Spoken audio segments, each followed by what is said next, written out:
I'm Seah Wraye. I'm a divine and shamanic practitioner. I've just done a mini introduction to ancestral veneration workshop, as well as a shamanic ancestral sound healing group session. Ancestral veneration is really the honoring of our ancestors. It is, for me, it's like picking up the phone to the ancestors.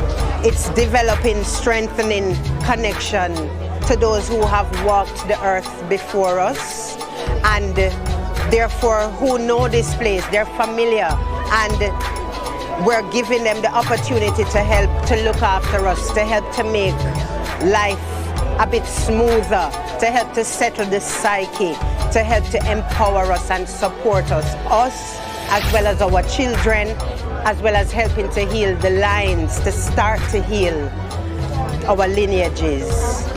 We have been taught, we've been fostered, encouraged to fear this practice. You know, it has been demonized, and it has been demonized because of the power which it carries. You know, the power in doing all that I've just described. You know, it is truly, truly, truly powerful, and it can really only be experienced